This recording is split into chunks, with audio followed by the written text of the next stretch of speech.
It's awesome, funny, random, doesn't make any sense, but it's good. Hi everyone, welcome back to the channel. This evening I brought some friends again and let's invite them in. We've got Julian Heath with his shirt on.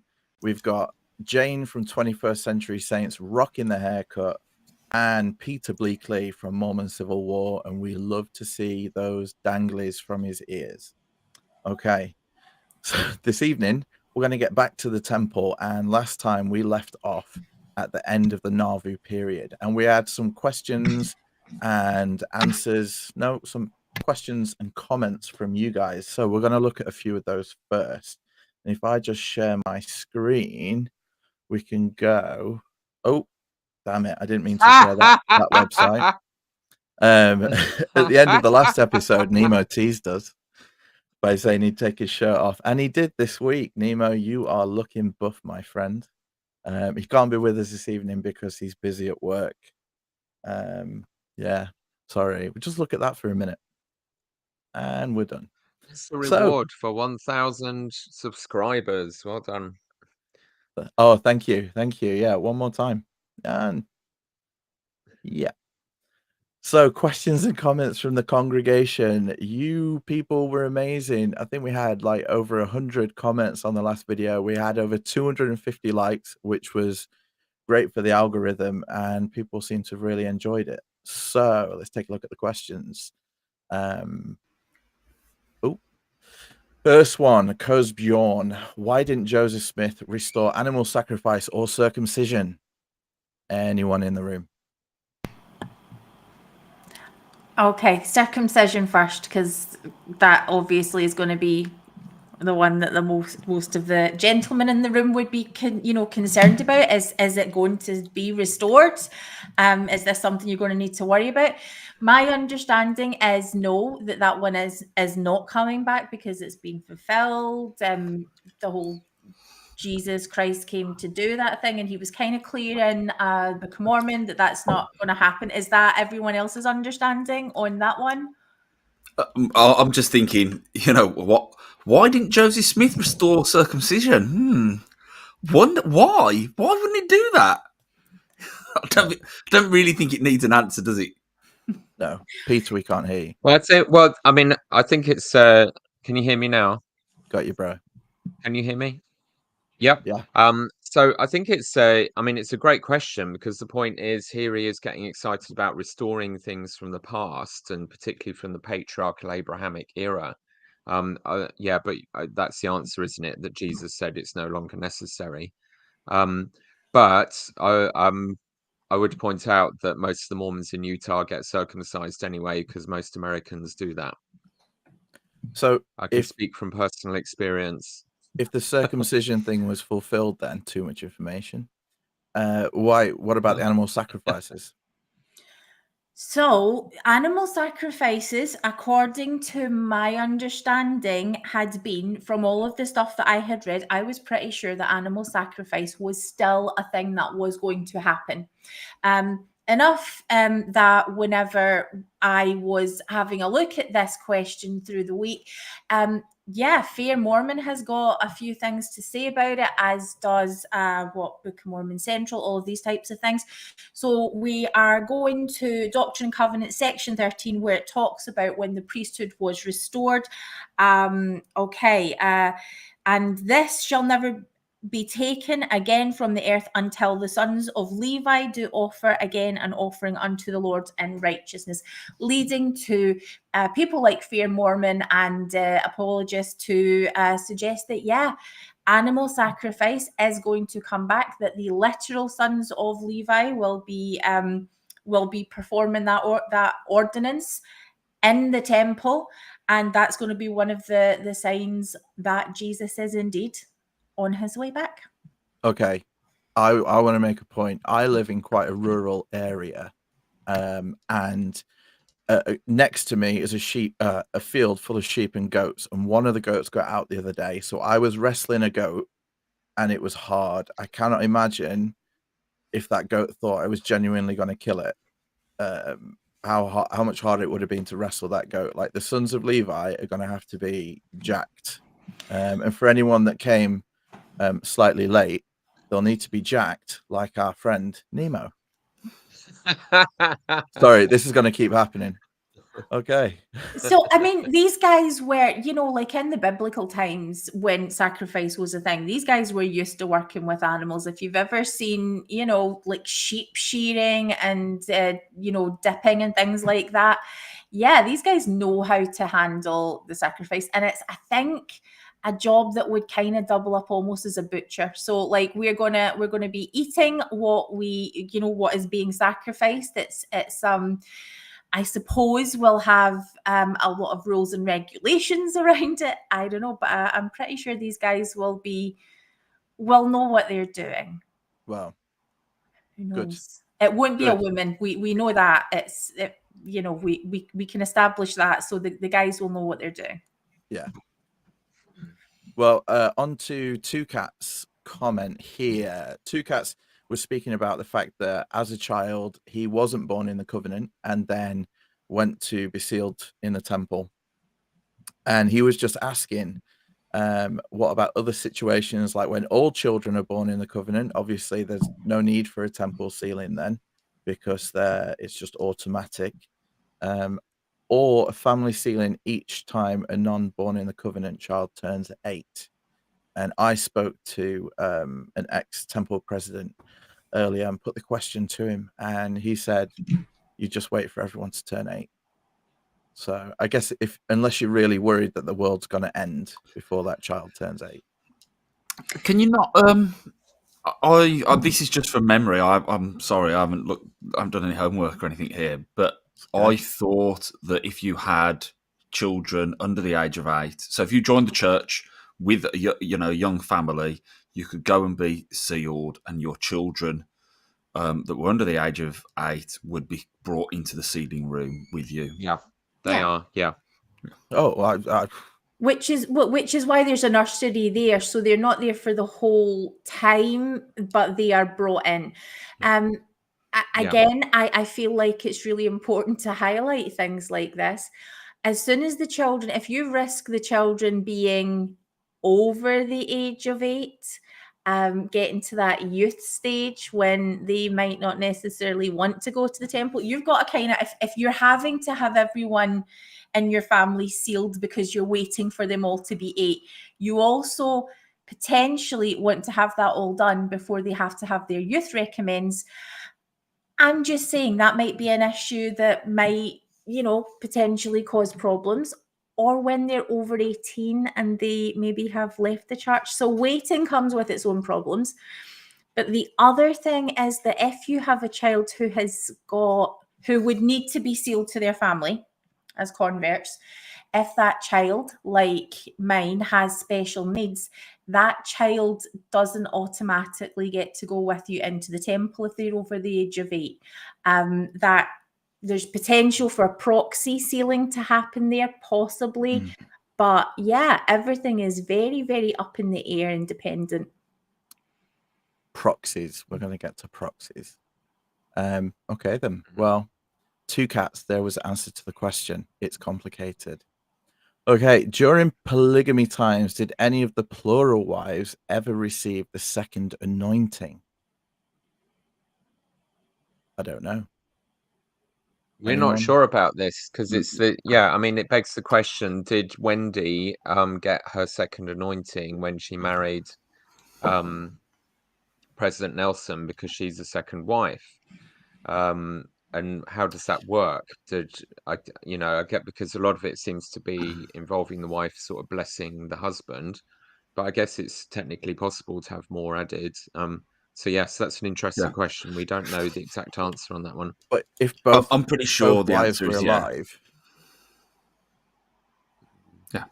I can see it being like, when you go to a kid's baptism, they're doing the confirmation and all the men stand around. It'd be like that with all the sisters stood around their husband, like giving a blessing. Well, that's it. How did the second anointing work when you already had plural wives? That's a really interesting question. Did it all happen with them all at once? Well, we'll touch briefly on second anointings, because when I was looking at it, I came across these facts and figures. and these are from the let me get the name of the book. It is Mysteries of Godliness, and these are in the back, which is amazing. And you can see that they actually kept a record of the numbers of second anointings and which temples they were in, etc., all the way up until like 1941, when I'm guessing it all just became super, super secret. Because even over here, on just all the temple work done for the dead and the living, up to 1940, we'd got second anointings on there, and then it became super, super secret. The interesting thing is, second anointings for the dead. Like, how pointless is that? They're already there. Jesus can just nip in and say hello. Well, that might, I don't know, this has just occurred to me, but that might relate to the first question. So you imagine somebody like, I mean, obviously, I'm sure Russell Nelson had his second anointing when his first wife was alive, but you imagine a situation where he. So if you've got so many dead wives, yeah, he has a wife that dies, yeah, and then he's remarried, and then he receives his second anointing. That maybe that's what he's talking about. Possibly. That would make sense. Oh. If any of it makes sense. So someone would, so he would go through with a proxy for one's first wife, but then they have to still give you a blessing. It's quite personal, that the crescendo of the second anointing is they go into the room alone and the wife blesses the husband. These are great questions. I mean, you said, PD, we're going to get to this in a future episode. We're going to do this towards the end of the series. So this is now. something we can all research. So if Yeah. anyone out there knows, let's find out. We can ask in a few of the church historians groups and get the lowdown and see if we can find those I definitely want to come back to that question. Yeah, I don't think the just you saying about the blessing, Peter. I don't think it is kind of an essential part of the ordinance. In the same way as when you receive when you receive the gift of the Holy Ghost, you are given a blessing. But the blessing's not really important, is it? It's the confirmation, and receiving the gift of the Holy Ghost, and then any blessing afterwards is just, yes, fluff. but For want of a better word, would still presumably have to lay her hands and say something. Yeah, these are great questions, aren't they? So that's really thought provoking. I think all of these systems, when you start to look at them too closely, you do start to come across the incongruencies, and it all starts to look a bit wobbly when you try and make sense of it. And we've definitely found that in our process of trying to get a sealing cancelled and clearance for me to be sealed to Lynn. You suddenly realise what adoptional car crash is going on behind the scenes, and why they do keep it vague, while also having some secret reasons for doing things they don't tell anyone unless you really ask. So it spirals into a really complicated mush the more you ask these questions and get down to the granular detail. So really great question. Yeah. Could I maybe, would you guys be interested in the quote from This Is My Doctrine by Charles R. Harrell on the subject, which has been kind of the definitive one that gets me through when there's anything like this. But it explains that by 1842, the sealing of individuals to eternal life started becoming dissociated with the endowment, as that became part of the developing covenant of celestial marriage. In July 1842, Joseph Smith was married for time and eternity to Sarah Ann Whitney, by one count his 16th plural wife. The wording of the ceremony, which was given by revelation, concluded with the promise, "Let immortality and eternal life henceforth be sealed upon your heads forever and ever." It is noteworthy that the word seal, when used in the marriage ceremony, didn't designate joining of husband and wife, but rather signified that one's calling and election was made sure. Accordingly, the sealing spoken of in Doctrine and Covenants 132 is not the sealing of wives to husbands, but rather the sealing or ratification of the promise of eternal life, whereby Their exaltation is sealed upon their heads. In Orson Pratt's 1853 published account of the temple wedding ceremony, the word seal is used 3 times. It goes on to say a little bit more. I would maybe what I'll do is I'll screenshot it and you can share it, PD, if you think that would Awesome. be interesting. But there is a little bit more. Julian. I've got one here as well. So this is from the diary of Henry Eyring, not the current Henry Eyring. I'm guessing it's granddad or someone like that, great granddad. I don't know. So this is his diary, from 1877. He says, "Myself and wives received our second anointing under the hands of Elder Wilford Woodruff." Ooh, there you go. So yeah, Good answer to some of it. Awesome. Thank you, Marco. It's a whole rabbit hole, that one, isn't it? Yeah, thanks, Oh. Marco. Yes, we will do an episode with you and Maven. Maven and Marco were just in the UK and did a whistle-stop tour of the Britvengers. Unfortunately, Jane had COVID, so I had to miss out. But the rest of us had a great time. We'll get you on and we'll do some holiday snaps. Awesome. So Simon Shrub, he was talking about the Brigham Young quote that I put up last time. But he says that you need to view, I guess, Brigham Young's temple ceremony with polygamy in mind. And he asks a question of interest is how many non-polygamous men and women were endowed members in the early church? So was it a requirement to be polygamous to be endowed?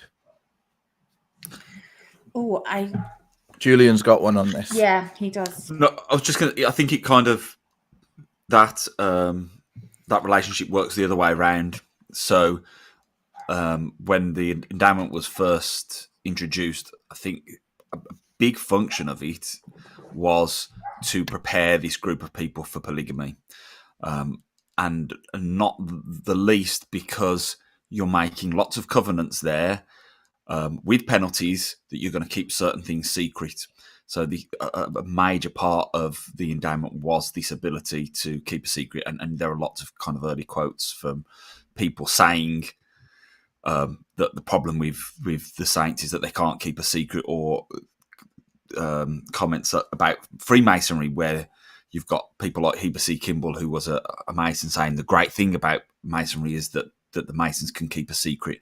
And so I think there is this relationship between the endowment and polygamy because it was to prepare people so that they could be introduced to polygamy and they could be trusted to keep these things secret. Yeah. Or sacred, not secret, sacred. So sacred they're secret, I think, is what RFM says. Yeah. But I think when we looked back at, or when Julian looked back at who the first group of endowed members were, William Law was in there.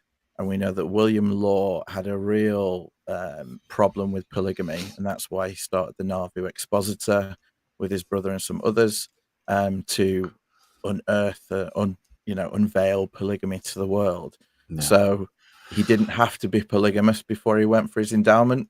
He didn't, but Laura made, when I was talking to Laura about this, she made a really good point that at this point, when William Law was endowed, they probably hadn't introduced the idea of polygamy to him at that point. So they were probably expecting that he was going to be one of this kind of elite group that he could then introduce polygamy to. But it didn't. Well, I think, there was, of course, there was the endowment binge, though. Once Brigham Young had formulated the endowment into a complete thing and they'd finished the Nauvoo Temple, there were powering couples through the Nauvoo Temple to be endowed and sealed, and a lot of them weren't polygamous yet. Some of them were very young. It's only just started. So, that's a point in history where it certainly wasn't a requirement to be polygamous to have your endowment. Yeah.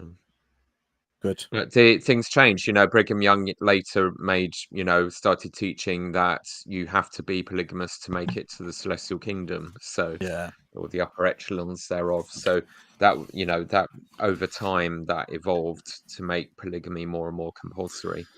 Yeah, and that's one of the things that is kind of difficult about all of this, and one of the things that makes it so interesting, and one of the things that obviously we've been discussing with this is that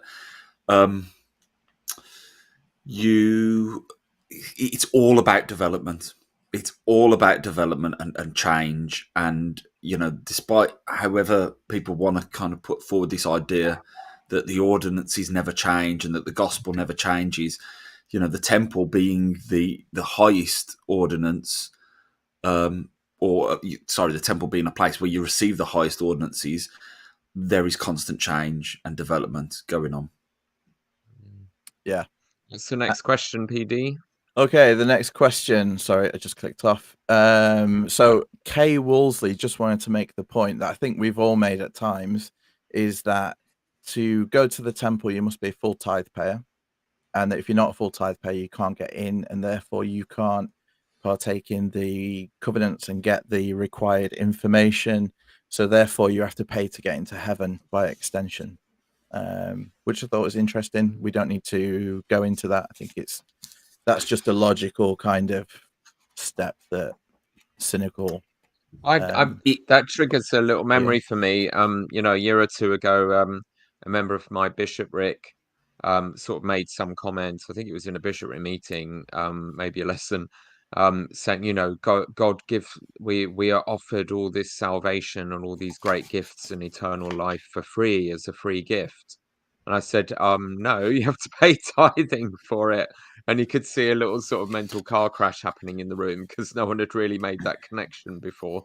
Yeah. We've got this idealism about it's all free and given freely and so on. But no, actually, they require some very specific percentages of your income in order to have access to any of it.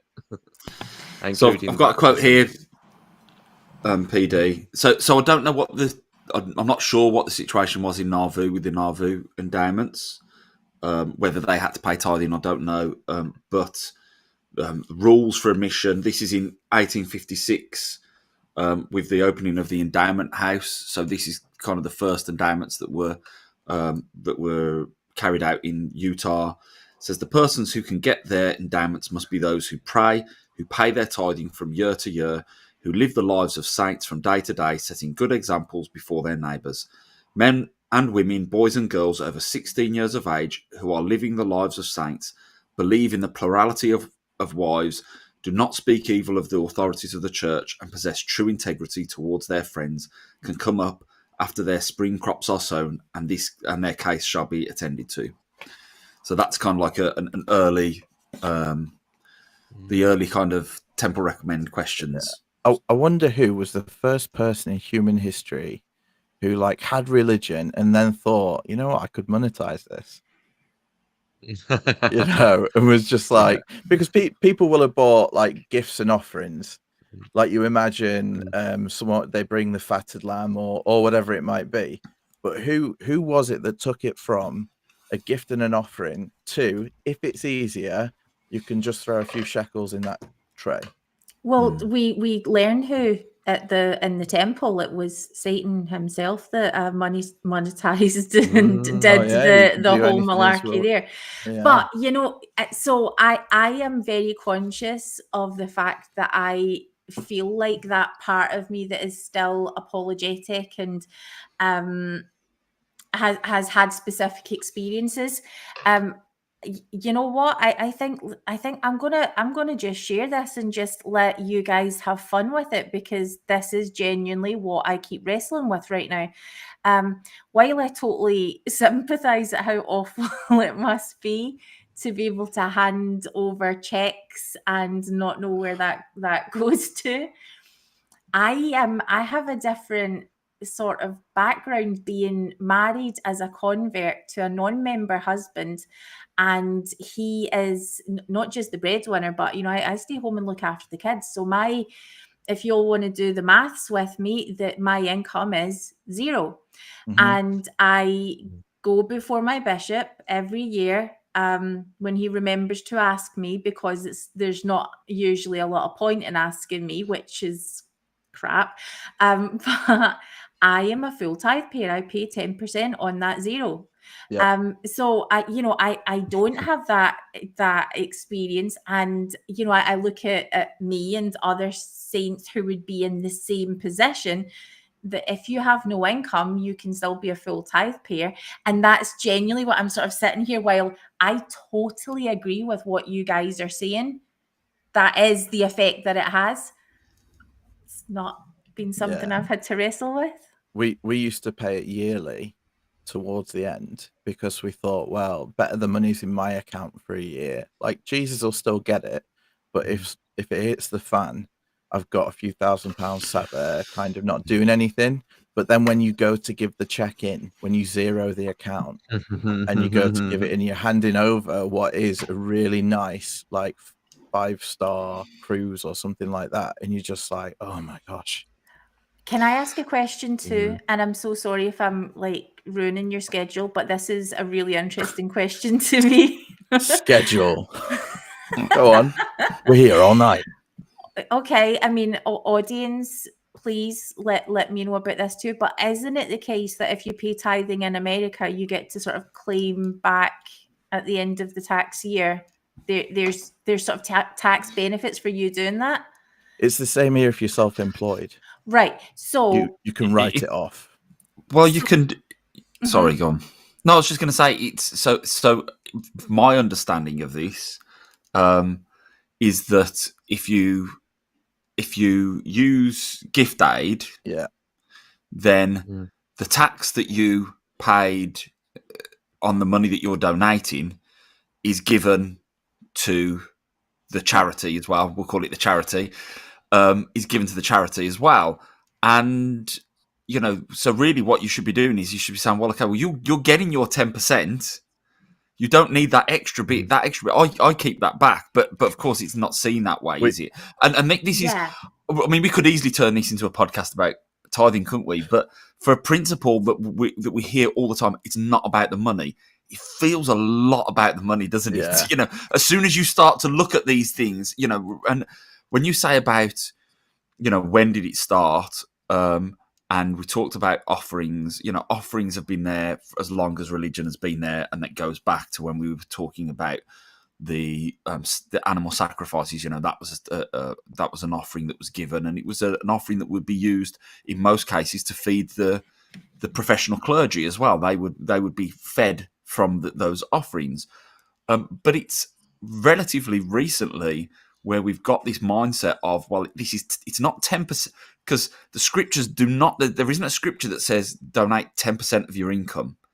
It doesn't say that. It's 10% of your increase. And that was all, if you look in the records of the early church, that was always meant to be understood as, once you've paid all of your bills, once you've fed your family and done all of those things, any surplus that you've got, he actually mentioned, I think in the Doctrine and Covenants, it mentions surplus. So any surplus that you've got, that is then tithed. And what we've done is we've changed it now to this idea of, well, no, it's 10% of your income. And you even have this argument of, well, do you want gross blessings or net gross blessings? or net. Which is absolutely ridiculous. It's ridiculous, and it's really quite it's abhorrent, I think, because it goes along with this idea that God is going to bless you more the more money that you donate, which again we could have another podcast all about prosperity gospel and that kind of thing. It's awful. It's awful. Okay, well, as Ward Clark, one of my big jobs was giving people the paperwork to guide them through how to gift aid their tithing, then take off the 21% or whatever from what they were donating to the church, because the church would then make it up to the full amount. So it does mean that you get a discount on your tithing. You're not paying a full 10%. Okay, you get that and discount, that's and what the church really, does it, and really that was gets seen me. as completely acceptable. That's what that I was used to do. fine because 8%. and it wasn't seen as a problem because well, gift aid otherwise is a it's great just thing. money going to government.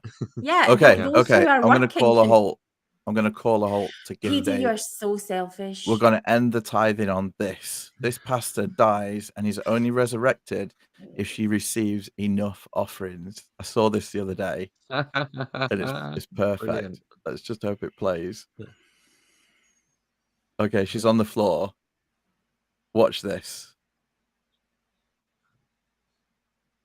Like, I'd just be sat there. For anyone that's listening to this, lady pastor is just laid on the floor and everyone's clapping and people are just walking up with like dollar bills because this has got to be America, and just dropping them on her chest, trying to resuscitate her. I mean, at what point does she think that's a heavy stack? That's nuts. Yeah. Okay. Imagine if she had actually she'd actually passed out or had a stroke or something like that, and really what she needs is like proper the medical attention. CPR. And they're all just, that's like the ultimate boy who cried wolf, isn't it? Yeah, the paramedics come and they're just like, oh my, the insurance company will pay us, don't worry guys, there's like $2,000 stacked on top of her. Oh dear. Tithing is your fire insurance for the last days. So literally, in Mormon theology, that is what's going on. You're saving yourself. If you don't pay enough tithing, you are going to die spiritually. You'll be Peter. cast into outer darkness. I bought that with up with my mortgage provider, and they would not accept that. They said, no, you need proper cover. Insurance. Yeah. Well, I was reading earlier today that in the Great Depression, they used to pay people to do ordinances for the dead at the temple. It was 75 cents for a male or a male endowment and 50 cents for a female endowment.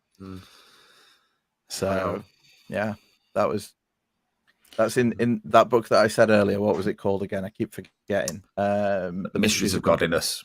Yeah.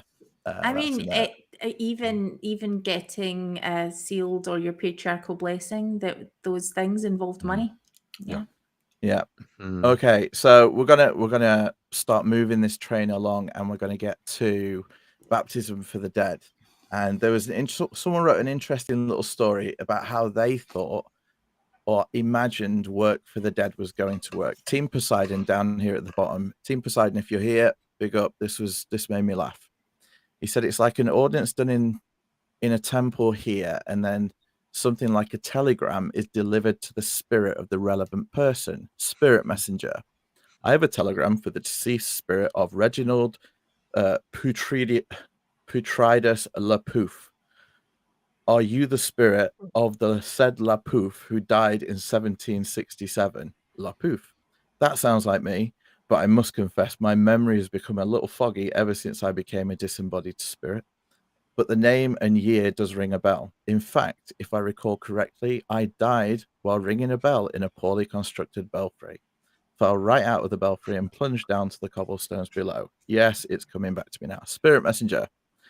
That's all the confirmation I need. The telegram says that a good Mormon has been nearly drowned in a pool of water while pretending to be you, and that their magical baptismal prayer wording was said with your name inserted as the object thereof. Do you accept this baptism or not? Please check the correct box on the form. Lapouf, what's a Mormon? 1767 is pre-Mormon. I don't know. I thought it was funny. Died on its arse. No, it's good. It's good. It's good. I like it. Well done, Team Poseidon. Well, on that note, everyone, on the last video we got 250 likes, so we're going to shoot for 300. Yeah, go click it now. On the like count, we're only on 16, and there's been 60 people here. So come on, guys, we're not that bad. But moving on, unleash the dog on you. It's that my dog is now freaking out anytime PD speaks. This is because of his night in the hotel. We're gonna get to the night in the hotel. Okay, baptism for the dead. We're gonna deal with these dead people first. Okay.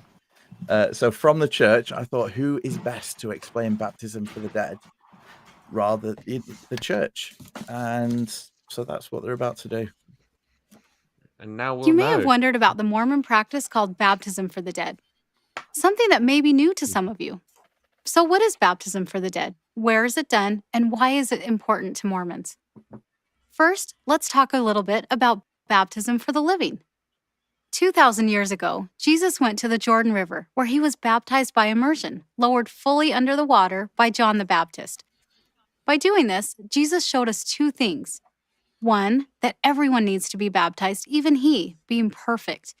And 2, a baptism must be performed by someone with authority from God.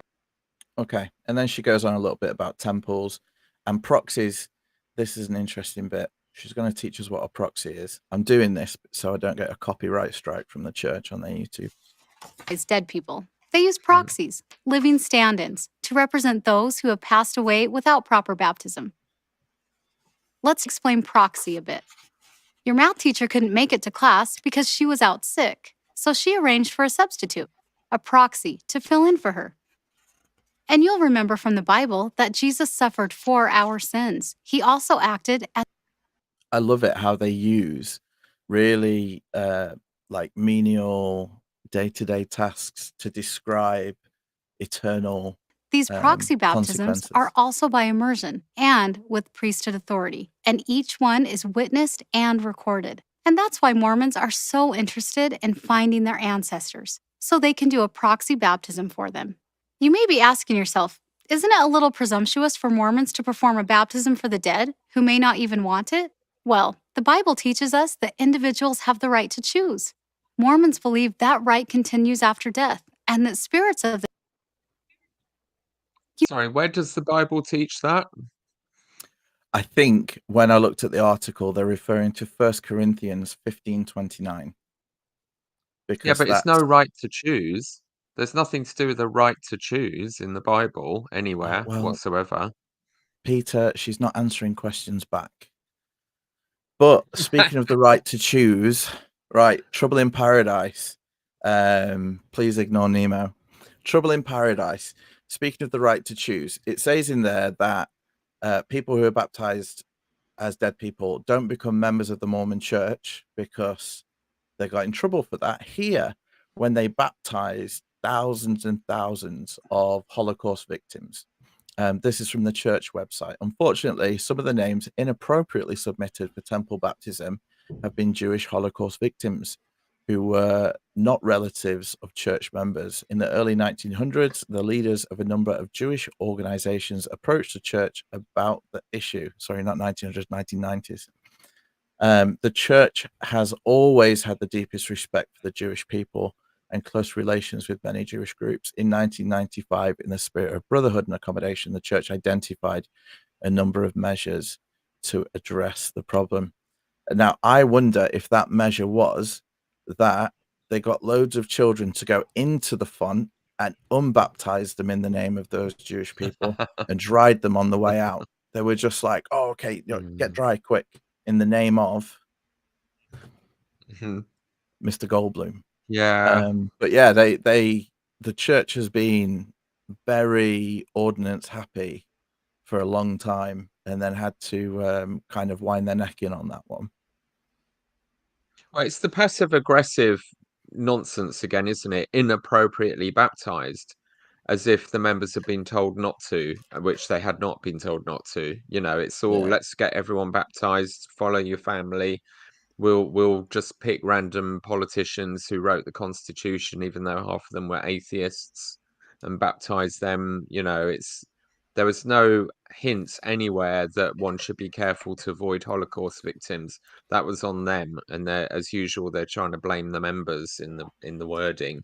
Well, I think the thing is as well, when you baptizing Holocaust victims on one side and then you're baptizing Hitler over and over again on the other side, and just kind of lumping everyone in together, it's a bit insensitive. And one prominent advocate, it says down here, recently wrote, "It is time for the Church of Jesus Christ to end its doctrine that their mission is the salvation of the entire human race, both living and dead."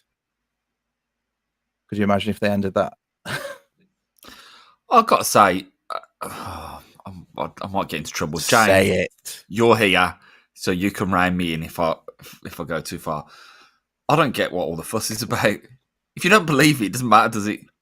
Do you know what I mean? I would have thought the only people that would really be ticked off about something like this is people that believe that, you know, like... No, but they literally died because of their religion.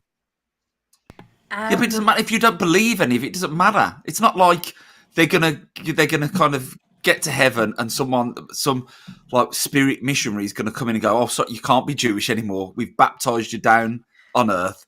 you're a Mormon now. If you don't believe it, it doesn't make any difference, does it? Yeah, well, see, I love that this is one of those moments where like I can be a little bit of a, you know, I can be a bit of a Karen about this if I want to, because I'm going to pull Peter in as well because you've got the history background. We're not just talking about people who baptize their neighbors or their, you know, that you shouldn't really be baptizing your wife's father-in-law. That's her family have to give permission, and your excitement to get that name to the temple and your desperation that they are, you know, how long do they have to wait? The kinds of language we hear members using about how long they've been waiting for. We're not talking about that, and that is pretty crap. You don't have the right to do that, and I love that the church has really tightened up on that. The Jewish issue specifically is a completely separate, individual, problematic thing because it reeks of anti-Semitism and all of the roots of that. They are absolutely right to be grossly offended by it, and like I say, it's because we've got this. You know, the world has a history of what happens when anti-Semitic views take hold. We forget that Jews aren't. This isn't just a bunch of religious people. This is a whole culture of people who were. You know what, Peter? It's your job. I'll let you talk about it. But yeah, it's specifically because it's this demographic. Well, I think yeah, the Julian's difference the is history orthodoxy. teacher, so he should know better. You're a very naughty boy. Yeah, It's gone. I No, think it's about memory. It's about claiming ownership of dead people who had genocide committed against them because of their religion, and it's extremely offensive, as you can Well, I understand, must just that be a very people claim insensitive ownership person of them. because I just don't care. Well, I'm dead. yeah. It doesn't matter if I You're- don't believe it. You're from the If I don't believe Midlands. it, it You doesn't don't make any expect difference it. to me. Yeah. But it might if you had a lot of historical baggage to do with memory, like when you wipe out millions of people, all you have is memory. All you have is their memory as people who that they're still present in your world, in your worldview, and your culture, and to have some group come along and sort of claim them for themselves even after they're dead, it's desecrating the dead. It raises all kinds of really interesting issues, and the church really screwed up because it was found soon after a year or two or something after agreeing to stop doing this. People did a bit of research and found that they were still baptizing Holocaust victims. Like the church, as usual, didn't actually do the thing it said it would publicly, like they did with abandoning polygamy. So it's dragged on. I mean, of course, you're right, Julian. Objectively, if you don't believe this matters, you can ignore it. But humans, culture, and civilization, and our relationships with each other are involve so many more sort of factors and nuances and implications. Um, I think it's insulting the dead. It's going up to the graves of the Holocaust victims and digging them up and baptizing them as Mormons symbolically, literally, in our doctrine. So it is problematic. I think as well, But it's then probably could this quite. apply to other groups and individuals as well? Yeah. Well, I was going to say it's probably quite jarring to anyone not Mormon, because for us, you hear baptism for the dead, and you're like, well, yeah, it's just standard, it's water off a duck's back, it doesn't even register. But for people of other faiths, where necromancy and different things like that are very evil practices, then there may be something there for people being like, well, you've taken my grandfather into this evil practice or whatever, and seeing it as kind of a satanic thing rather than just being another option in a righteous religion. They see it as this kind of witchcraft and wizardry, and not Harry Potter. But yeah, I think that's a good point, PD. Yeah. Okay. Well, let's see where it all starts. And there's a whole culture No. as well around, we see dead people at the temple. It is very much that's an angle we don't usually think about, but it is necromancy in a sense, or could be seen that way, and that raises a whole other, opens lots of cans of worms. Well, yeah. When did it start? I was saying to the guys at the Haunted Hotel, I said, as a youth, to go to the temple and do baptisms for the dead, the pinnacle would be to come up out of the water and see the Yeah. person you were doing the baptism for stood at the side of the font in like their 16th century clothing and stuff, and to actually Give you a witness. thumbs up.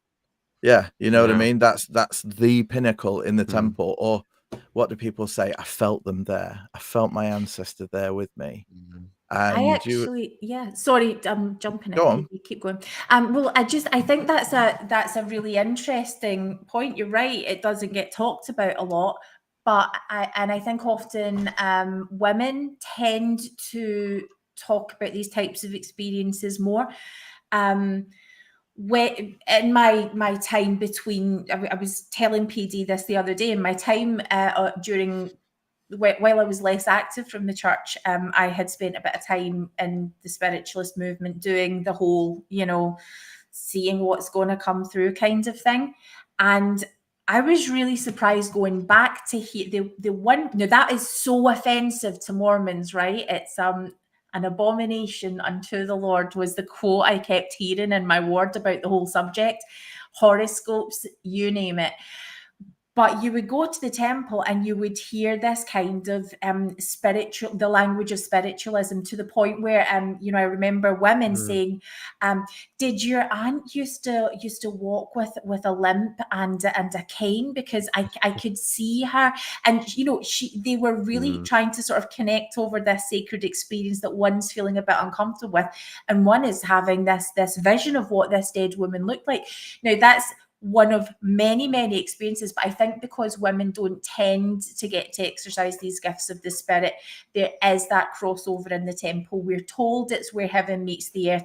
We're told that the veil is very, very thin there. And if you're going to have an experience, we hear that phrase talked about a lot. You will have an experience. It is going to be in the temple. It is set apart and designed for that one purpose. So yeah, there's kind of a lot of that going on. Yeah. Awesome. Right. That's a really good point, because it is where, I mean, we all know women who are the temple is absolutely their life. And you can see that this is where they feel empowered and powerful, where they come closest to being priesthood holders in effect, and do all of that. I'd never really sort of thought of it from that perspective. That's really interesting. And with all the cultural stuff and folklore of seeing the dead ancestors there, I mean, it came up repeatedly in Fast and Testimony meeting. I was at the temple. I felt these people desperate to get this work done, and then I saw them or felt their presence. If you just step back and look at all of that objectively, in a context of being uncomfortable with talking to dead people because it's quite forbidden in the law of Moses, you're really treading in some dodgy territory from most religious points of view. Yeah. Well, wow. we're about to find out how they've justified it. So when did it start? And obviously starts with Joseph. On August 15th, 1840, shortly after the Saints moved to the future site of Nauvoo, Illinois, Joseph Smith preached a sermon at the funeral of church member Seymour Brunson. Noticing a woman in attendance who had lost her son before he could be baptized, Joseph revealed to the saints that the saints could now act for their friends who had departed this life by being baptized in their behalf. He cited the ancient apostle Paul's teachings regarding baptism for the dead and encouraged the saints to rejoice that the plan of salvation was calculated to save all who were willing to obey the requirements of the law of God. So the apostle Paul taught baptism for the dead, apparently, and they get that Bible precedent taken from the church website. Of course, proxy baptism for the deceased is nothing new. It was mentioned by Paul in the New Testament, 1 Corinthians 15:29, and was practiced by groups of early Christians as part of a restoration of the New Testament Christianity. Latter-day Saints continue this practice. And the actual verse that they based all of this on, 1 Corinthians 15:29, else what shall they do which are baptized for the dead, if the dead not rise at all, why are they then baptized for the dead? Okay. And I looked up in preparing for this what other interpretations of this are, because the church has a very specific interpretation. They've taken that as proof that early Christians practiced baptism for the dead, and that needed to be that was Joseph had been reading that. But other in this whole section of 1 Corinthians 15, Paul is trying to reason with people that you are resurrected to a physical body, that after this life, you're not just a spirit, okay? And that he's using this as an example, you know, of saying, well, why would you be baptized for someone who's dead if they don't have a body? Okay, because they don't need you don't need to baptize spirits, okay? But that he speaks of other groups that are doing it, not Christians, because he's saying, why are they then baptized for the dead, not why are we baptized for the dead? And that he's using an example of a non-Christian group and their, I guess, pagan kind of practices, but the church has taken I think it. that's a bit tenuous. Yeah, I Go think on. that's a very tenuous argument, because this verse is the linchpin of a train of thought in this chapter. It's Mhm. basically using baptism for the dead as proof of the afterlife and resurrection. So Yeah. that I don't think that actually works rationally. This is something I really got into at university, because I had when the Christian Union excommunicated me or put me on disfellowshipment, that I was participating with at uni, and Oh my said I wasn't gosh. allowed to pray in their meetings anymore because I'm a Mormon. This keeps Gu- happening to me. It's a Guys, habit. just before you go Um, on, Peter, guys, what is our yeah. excommunication policy? Because I think Peter's going to force our hand at some point. It seems every group he becomes a part of, they kick him out. Has it? It just Oh, we lost I PD. don't know. Have a discuss. Have you? On there, guys. Yeah, I That's think it. PD's Oh, yeah, I thought Peter had we're got you back, kicked we're out. That was the Holy Spirit. Oh, There you go. That was the 10 bells for excommunication waffling and I'm policy. out. That was quick. Go on, Your Peter. haunted I'm just house gonna turn my ghosts are on flashy light off. fire. The haunted house ghosts So are just working here.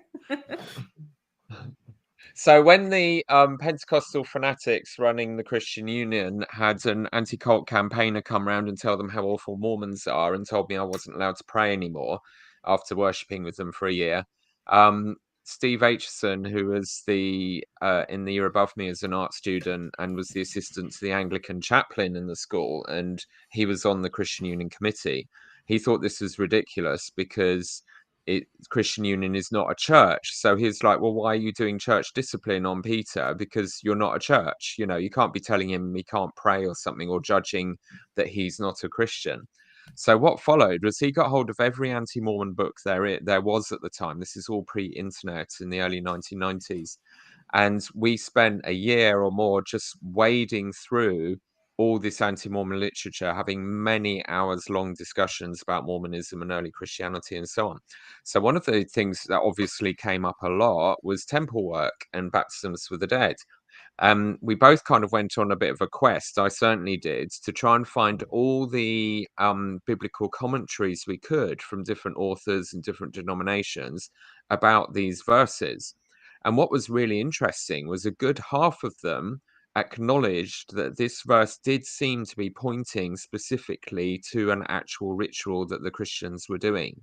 You know, they weren't dismissing it. The best they could come up with as an alternative in the sources I saw anyway was that it was referencing people who had been so impressed by the testimony of Christians who died that their example had motivated them to become Christians and be baptized. So that's the major sort of alternate interpretation, that you're being baptized for the dead meant you're being baptized because of the example of Christians who've died, maybe even martyrs, although at the time that was written, the martyrdoms hadn't really got going. And so that was the best sort of rational explanation. But what was clear, and this is something in the church's favor, that all of these leading Bible commentators and scholars, the kind of people Joseph plagiarized for the Joseph Smith translation, they found these verses difficult. They knew they were problematic because actually it did seem to speak quite strongly. And some of them acknowledged that there must have been a tradition in the early Christian church of doing proxy baptisms for people who'd missed the boat, who hadn't been able to hear the gospel before they died. So there is some, it's not just the church messing up or totally misquoting something. There is some credible basis for interpreting it the way that they have. I found that really interesting. That's fascinating. Is it possible though? Well, I mean, I know it's possible. For me, keeping in mind, I'm someone who finds a lot of value in this thing that we do of baptisms for the dead, ancestor worship, not necessarily in the form of worship, but more sort of, that remembering of ancestors is something that's really important to me and is culturally very important throughout the world. For me, that sort of that train of thought is a bit too apologetic for me. I get that. I guess what I'm saying is, if that's what as a faith we're going to take from that scripture, great, go for it. It works for me. But also throughout the world, if we're having this broader conversation in that passage, which is, do people really rise from the dead? Is Jesus going to come back, and is he coming back with his body? What exactly is that going to look like? Or are we just disembodied spirits? Or is that it? And throughout the world, people are asking the same question and looking to sort of ancestor worship to, maybe answer some of those questions. And so I think referring to the fact that it exists, whether or not it was actually practiced that early on, I'm kind of ambiguous about it. I don't need it to be I don't need it to be rooted in an early Christian practice, but certainly I believe that Joseph Smith did. Okay. Well, if you've enjoyed what you've seen so far, guys, then hit the like button, because that 300 was a lofty goal, and I'm starting to feel we're not going to get there. We're on 24. Yeah, it's close then. Yeah. We're all going to have to get naked for this one. You reckon? What? No, if you don't press like, we're all going to get naked. Yeah, let's start threatening them. It could get really worse. And if you're listening on the podcast, then leave a nice review. 27 likes. Julian, they've obviously seen your pecs. 29 likes. Bloody hell, guys. Loosen my shirt up. Right then. So, Joseph Smith. Peter's going to correct me because I'm likely wrong. But Joseph Smith, for me, when he saw a problem in life, he'd fill it with a religious practice, or he'd fill it with a crowd pleaser. And that's what I think this is. Okay. Like it was saying there was the sister who had lost her son before he was baptized. Boom. Baptism for the dead. But there were other things going on as well. And one of them was the Alvin factor. Okay. Because his older brother Alvin had clearly died before the church was a thing.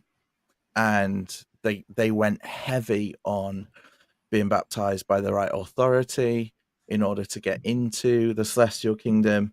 And obviously at the time as well, heaven and hell was a very real thing for these people. Okay. So when Alvin died, the family asked a Presbyterian minister in Palmyra, New York, to officiate at his funeral. As Alvin had not been a member of the minister's congregation, the clergyman asserted in his sermon that Alvin could not be saved. William Smith, Joseph's younger brother, recalled that the minister intimated very strongly that Alvin had gone to hell, but Alvin was not a church member, but he was a good boy, and my father did not like it. So that's the sort of religious view at the time of literal, if you weren't baptized, you'd go to hell. Okay. But then Joseph had an experience which he recounts in Doctrine and Covenants 137, verse 6. In January 1836, many years after Alvin's death, Joseph Smith received a vision of the celestial kingdom in which he saw that Alvin, as well as his mother and father, would someday inherit that kingdom. Joseph marveled at how it was that Alvin had obtained an inheritance in the kingdom, seeing that he had departed this life before the Lord had set his hand to gather Israel the second time and had not been baptized for the remission of sins. So this vision that he's had is 1836, and he doesn't come out with baptism for the dead till 1840. So there's that quandary in his life, as well as for other people around him, that he's had a vision of Alvin being exalted in the celestial kingdom, but he's living in a world where non-baptism meant hell. Any thoughts?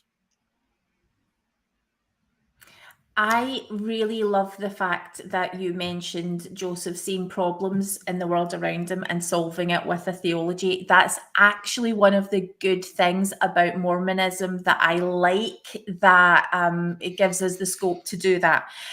But before we jump ahead to, this vision in the celestial kingdom, what Joseph Smith introduces is this, back to the missionary plan of salvation, back to this holding space of spirit prison or paradise. When I first talked to my husband, my non-member husband, about spirit prison, he fell about laughing. He thought that was the funniest thing that he had ever heard. That's where we send our ancestors to who haven't heard the gospel. I also think it's really interesting that we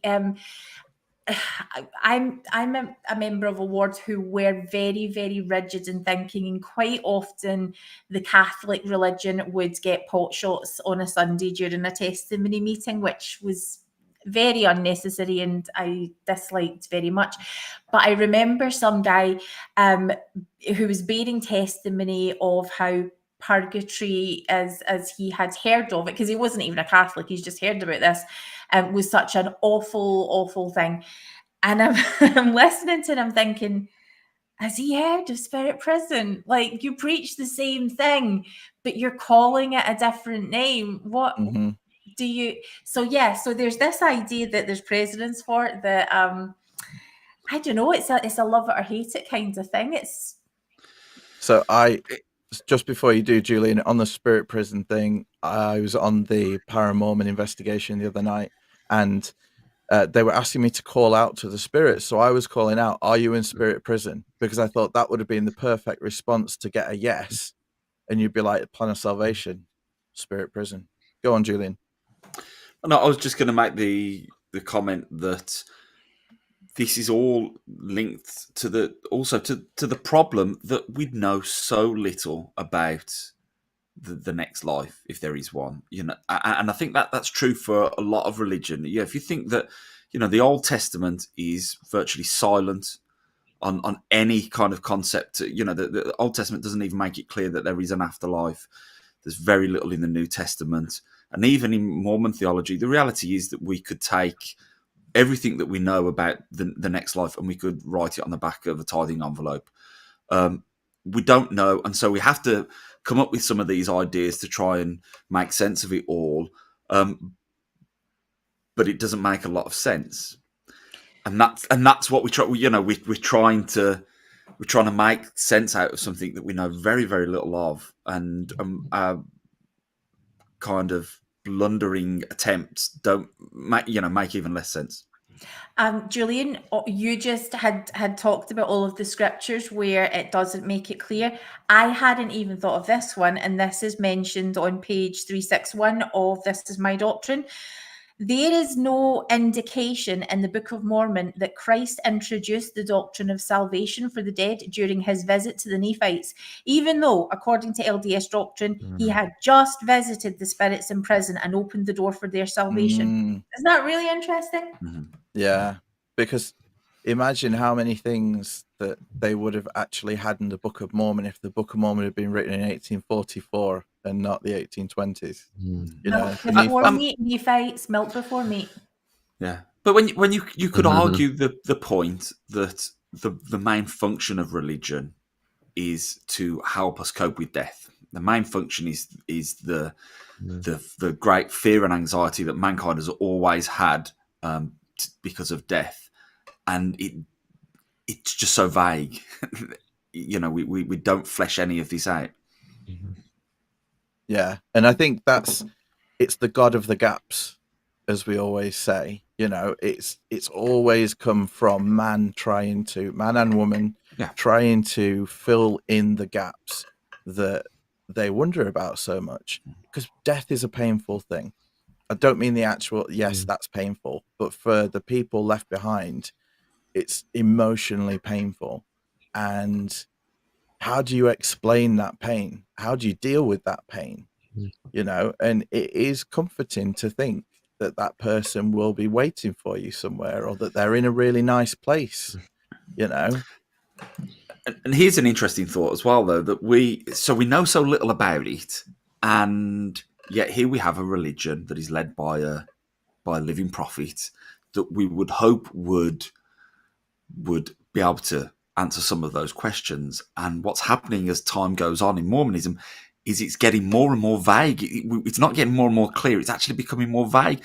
So rather than adding and enlightening, we are stripping away. So all of this planet stuff that at one point, you know, that was all accepted by us. Yeah, you know, if you're exalted, you will have your own planet and you will create Earth.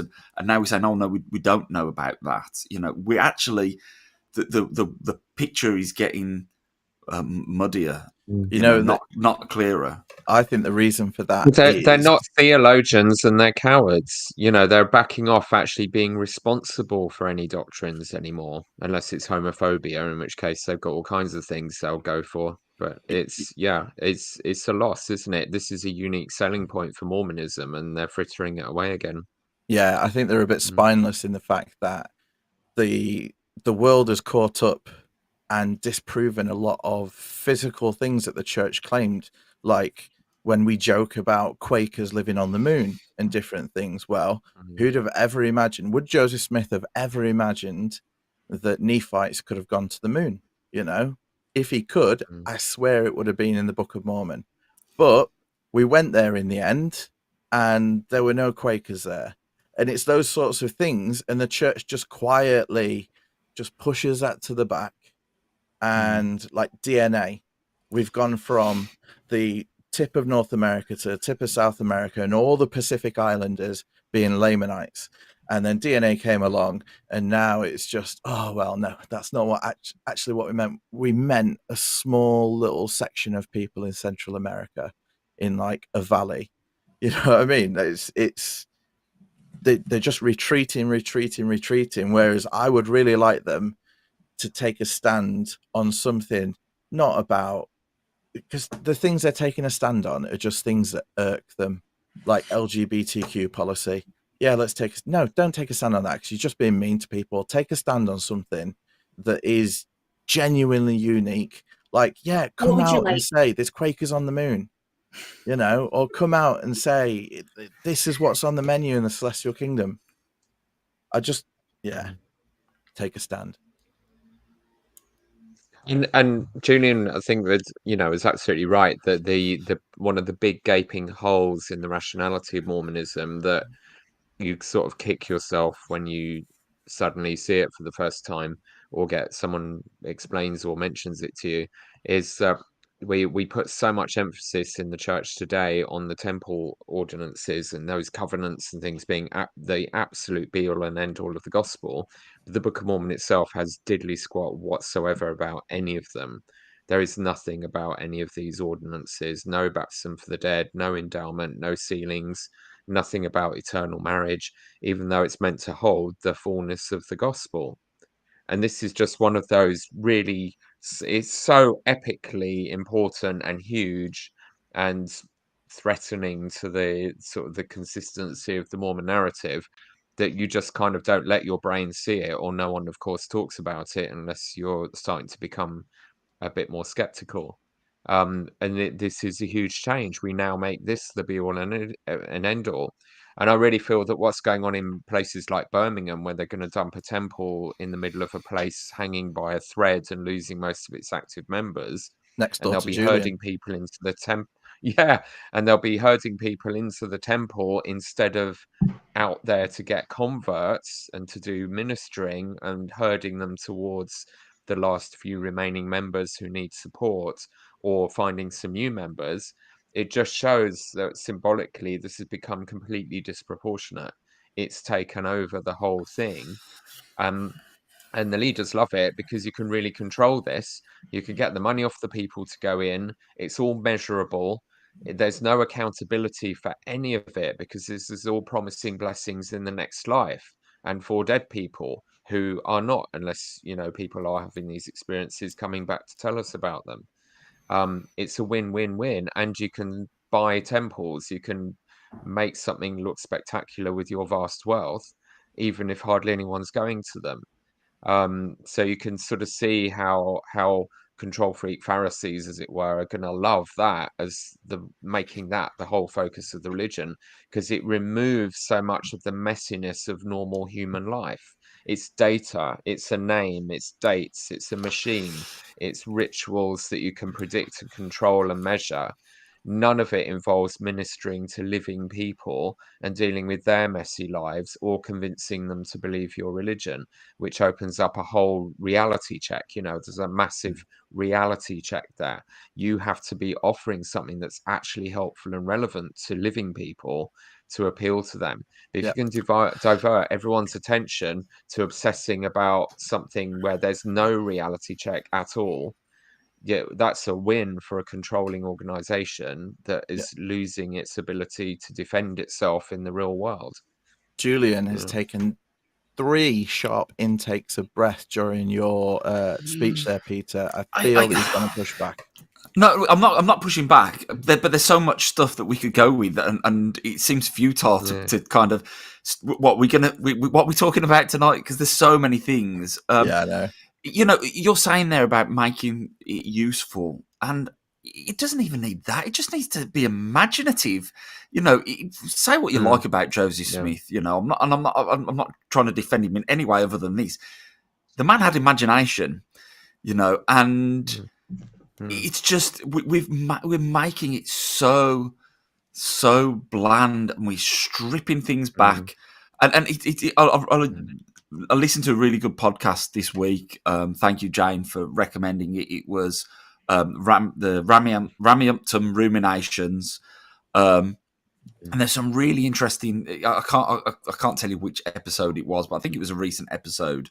It is really interesting, and one of the things that they pointed out, which is so obvious, really, is that the people it was talking about, was it sectionality? Is that what they called it? This idea of sectionality, and the fact that the people that are in charge, the people that are running the church, are the people that are not going to change. The people that are very, very stuck in their ways, very conservative, very unimaginative. They're the ones that run the show.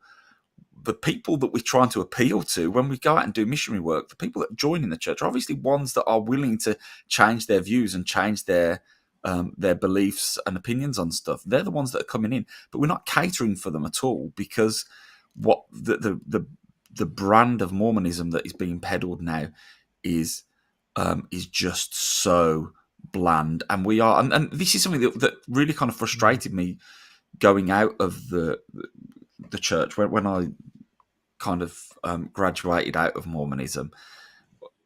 The things that really bothered me was that it just felt so much like we are now just waiting to die. We're waiting for Jesus to come. Our business is just to endure, just to stick with it until Jesus comes. And that wasn't the church that I wanted to see. And it's not the church. I don't think it was the church of Joseph Smith. I think some people have talked about this already tonight. The idea that he would, he would hear something. I mean, that was one of where you might see it as a bad thing, but he was very much kind of swayed by the people around him, and he would come across some new idea and he would go, right, I'm going to go with that. But also he would look at the way that he saw the scriptures was in a way that he would say, well, okay, it talks in the scriptures about a New Jerusalem. Let's build it. We'll be the ones to do it. You know, it talks about this. Let's do it, and we just don't do that anymore. And when Ruth made a comment in the a comment in the comments about, I think, something to do with environmental issues. These are things that we should be talking about. When you think about the fact that we actually have in our scriptures a revelation that says we shouldn't be eating too much meat. Meat consumption is a massive contributing factor to environmental problems, and we've actually got it in our scriptures, but we're not going to promote it. There is. I would love to. I've thought about this before, and I might have mentioned it on a podcast before. This idea of actually coming up with an alternative general conference. It would be so easy to do. All you got to do is go on YouTube and look at some TED Talks. And there's some great thinking out there, some really innovative ideas and really positive messages that are out there. And it's so easy to do, and we're just not doing it. We're not doing it. And so, sorry, I've derailed things a little bit there. But it is this idea, No, I think people saying, Joseph Smith, he knew how to read a room, he knew his people, and he always knew how to kind of, one up himself. Okay. And I think he would have been, if he hadn't have been, or if he was alive today and wasn't using his power religiously, he'd be a great politician, because he was obviously a very charismatic person in order to get all these people to follow him, and was able to come up with these new initiatives. And just imagine how exciting it must have been to be in the audience at the funeral and hear him say that, because many people back then, mortality rates were a lot higher then than they are now because of health and different things. Many people will have lost brothers and sisters before they got a chance to get to the church and be baptized, and will have lost family before the restored church came along. So imagine being one of those people and just finding out in that moment that you can do this work for them. Okay. And people literally flocked to do the work.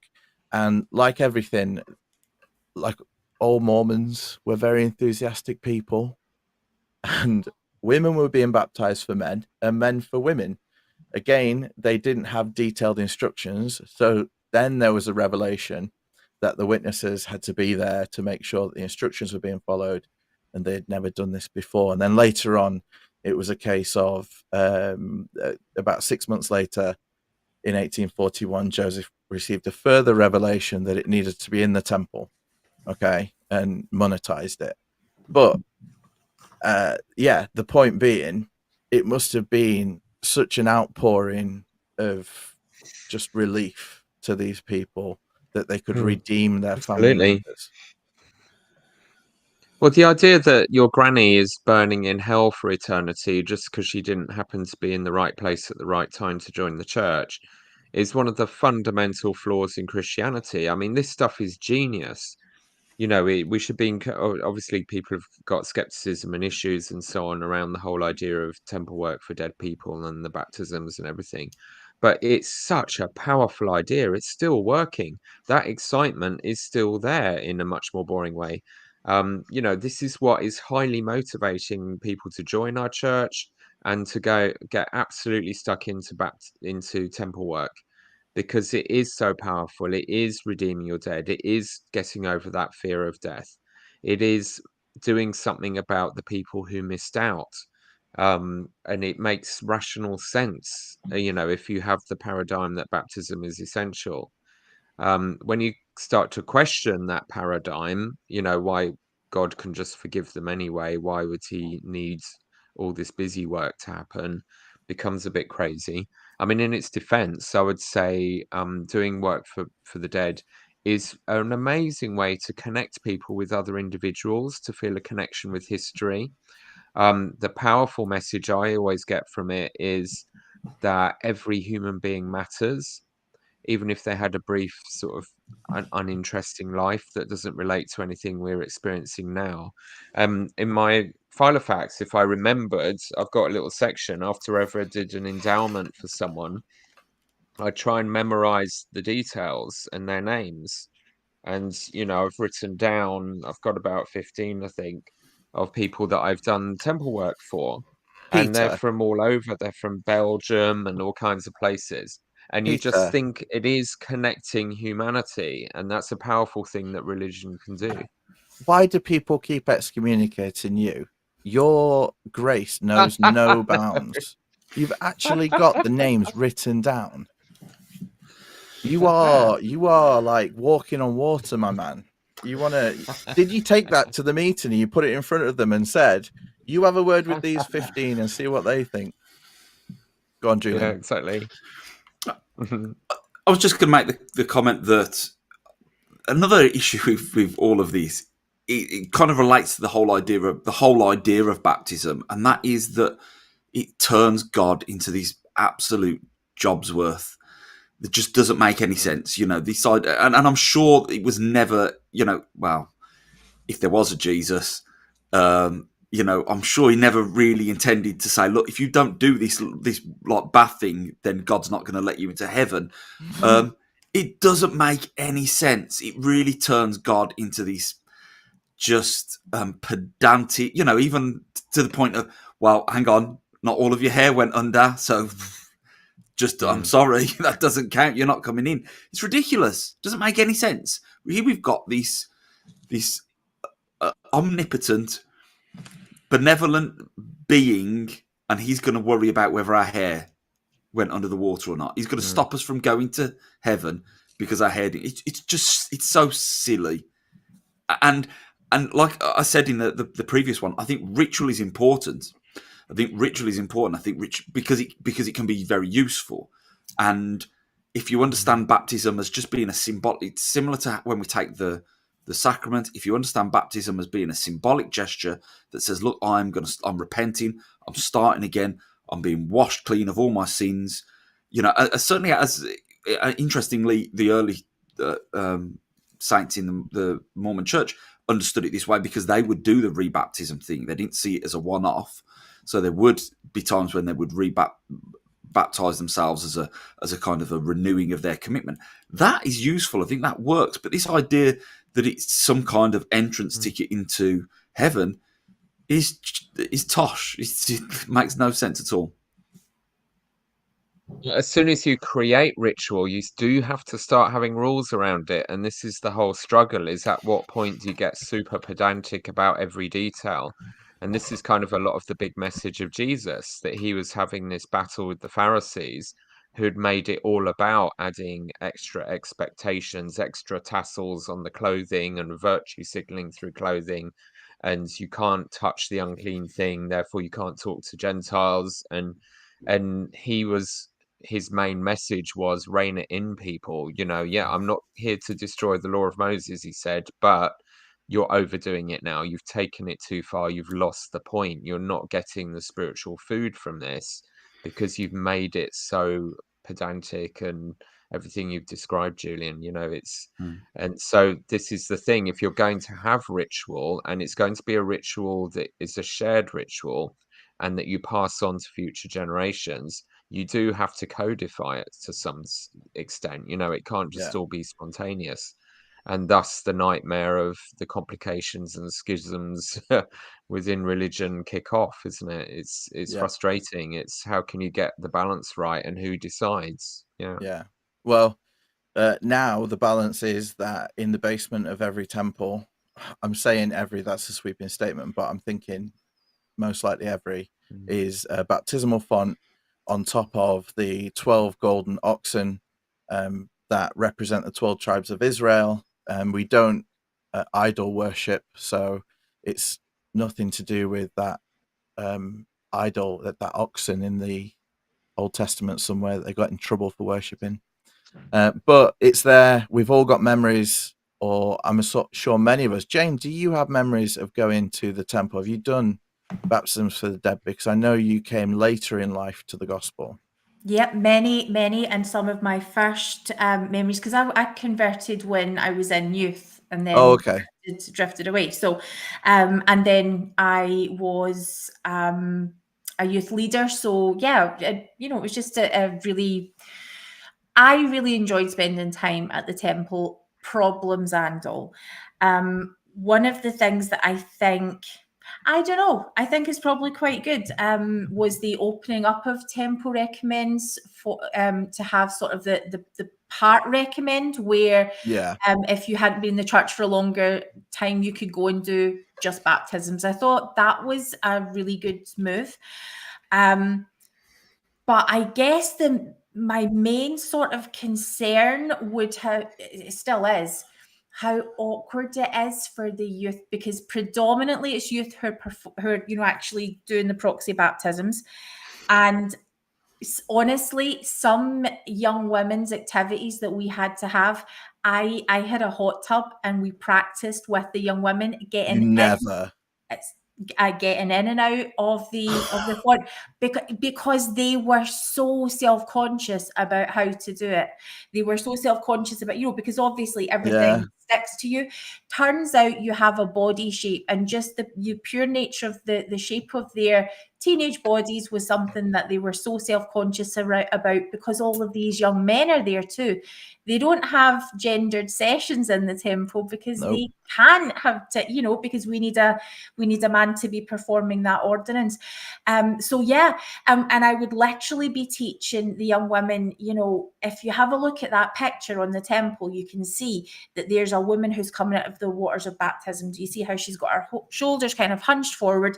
No one's looking at her form, and she's kind of holding her own shoulders in order to sort of feel a bit more modest, and stressing to them, you have a female body and that is okay, and you don't have to feel. Now, telling a young woman that is not going to make them feel any more at ease. I think it's just sort of recognizing it as helpful, but it's awful. And so that's my perspective with young women. I mean, I'm guessing the boys are feeling exactly the same over the way. Bringing into that gender issues. I mean, what if like my kids, I don't want to be with young women, I want to, but if they wanted to do baptisms for the dead, having to have a very prescribed gender is it's an increasing problem. Well, I mean, for me as a youth, I always remember the jumpsuit. The zip was very stiff and it would stand like, Julian, you took it. No, but the zip in the jumpsuit kind of, if it formed to anything down the front, the zip would kind of hide things, if you know what I mean. Yeah, It went all the way down to the crotch. So I wasn't too worried, and it was the only time I ever wore Y fronts, because that's what they give you as a young man. Isn't it like a sort of mini well, not mini, but like it's a basic version of the onesie garments that you get underneath your jumpsuit? I think it's just standard white Y fronts, isn't it? I'm going to dispute that. It was 25 years ago when I went. Yeah. It's basically an all-in-one set of garments, basically, that you're getting, and the youth are generally quite aware that that's a thing. Has there been, I mean, anything that's ever been remotely funny that's happened in the temple hasn't really happened around the youth and baptisms. That would be sort of for other chats, but I heard one from big member of the group. He interviewed the Avengers panel last year at Sunstone. Mark Johnson told this story of a young lady who'd been doing baptisms for the dead, and she ended up, you've got them laundry chutes, and somehow she ended up going down the laundry chute in her birthday suit, because she wanted to get something back out of it after she put something in, or however. But can you imagine, because they are child-sized slides, aren't they? But can you imagine going to the bottom and being like, drag all the wet stuff out so we can get this little girl out? Girl, if Well- you're out there and you're listening to this, can you PM us in confidence? We will not share your details, but oh my goodness, we want to talk to you. Yeah, the only other thing I guess that happened, and it's related, even though it isn't. We had went for a family trip to the temple, and my kid was, we're outside and it's December, and he's wearing this huge heavy coat, and hey, I'd managed to get Charlie to come, so it was so nice that we were all together at the temple. And Logan, like a typical 4-year-old, is looking up at Moroni because that's the avatar. And as he's walking backwards, the back of his legs hit the wall of the pond, and he just tumbles back. So he ended up in the pond. Charlie had to sort of scoop him out, and we're like, it's freezing. Where are we going to go? So into the temple, where they let us into this kind of side room. So all of the youth who were coming up from doing baptisms, now Charlie had been saying for years, what are they going to do? If I just run in, what are they going to do? Are they going to stop me? Is it like Kung Fu Panda? They've all got walking sticks, and like all of a sudden, like Yoda, they would Get just rugby jump tackled out. by geriatrics. Yeah. On very good information, I know that the brother at the front desk is always packing a spiritual pistol and just has kung fu that comes out of nowhere.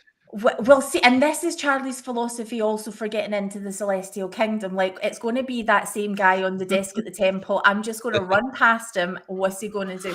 Anyway, as we're in this room with Logan, getting them all sort of organized, and Charlie's now having to find the rest of the group to find out, has anybody got a change of clothes for Logan? All of the youth come up from the baptistry, and the youth are like, Charlie, you're in the temple. And he's like, see, I told you. And it was just this golden moment for him. Yeah. Oh, that's impressive. Well, not to be woe is me as a priesthood holder, but I found one of the more difficult things was not just the number of baptisms you do. Nemo said that he'd done like 140 in one session when he was on his mission at the temple in London. And sometimes if you are the only priesthood holder there, you can stand in the font for a good hour whilst youth come in and out and in and out. And you've got the slightly older brother sat at the top shuffling the names. But the names can sometimes be so difficult because you don't get a chance to see it beforehand. So it comes up on the screen in the side of the font as he shuffles it under the little camera, but the screen in the side of the font is always covered in water droplets and sometimes gets steamy. So I'd be there stumbling over the name, trying to get the nod from the guy at the top.